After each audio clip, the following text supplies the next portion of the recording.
أما بعد أيها المسلمون، كلنا والله نتألم لما يقع على إخواننا في مصر الحبيبة، وإننا ندين بالولاء لهذا البلد الطيب، فكثير منا إنما حفظ القرآن على أيدي مصريين، وكثير منا صلى في وقت من الأوقات وراء أئمة المصريين، وكثير منا درسه في الجامعة أصول الفقه والتفسير والحديث، وكثير من المواد درسه أيضا دكاترة ومشايخ من مصر الحبيبة. فلا يسعد مسلم ولا يفرح أن يسمع بجريح أو بقتيل، نسأل الله أن يتقبلهم شهداء وأن يحسن نياتهم، لا يفرح إنسان بذلك أبدا. والنبي صلوات ربي وسلامه عليه حذر من سفك دم امرئ مسلم بغير حق، فما أعان على قتل مسلم ولو بشطر كلمة لقي الله مكتوب بين عينيه آيس من رحمة الله، لزوال السماوات والأرض أهون عند الله من سفك دم امرئ مسلم بغير حق. ويقول الله: ومن يقتل مؤمنا متعمدا فجزاؤه جهنم خالدا فيها وغضب الله عليه ولعنه وأعد له عذابا عظيما. ومن كان يعلم أن في تنحيه عن الرئاسة حقا لدم واحد من المسلمين فيجب عليه أن يتنحى.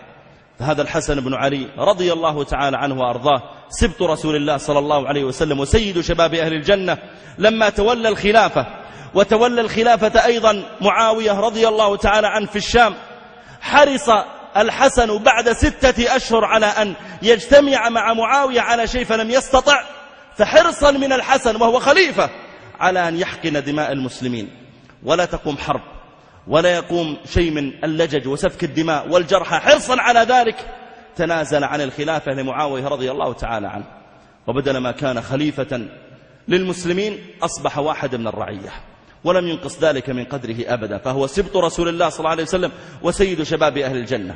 ثم تأتي اليوم إلى من يرى أطفالا يموتون بين يديه، ويرى نساء، ويرى جرحى، ويرى قتلى وموتى، ومع ذلك يتمسك بما هو عليه. أسأل الله تعالى أن يصلح حال إخواننا في مصر، أسأل الله تعالى أن يحقن دماءهم، أسأل الله أن يجمع كلمتهم على خيرهم. اللهم ول عليهم خيارهم، أبعد عنهم شرارهم. اللهم ول عليهم خيارهم وأبعد عنهم شرارهم. اللهم ول عليهم خيارهم وأبعد عنهم شرارهم يا رب العالمين.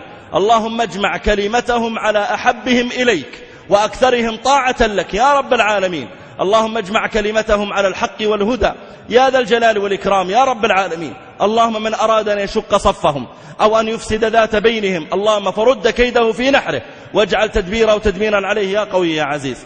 اللهم إنا نسألك أن تحفظ جميع بلدان المسلمين، اللهم احفظ جميع بلدان المسلمين من الشرور والفتن يا حي يا قيوم.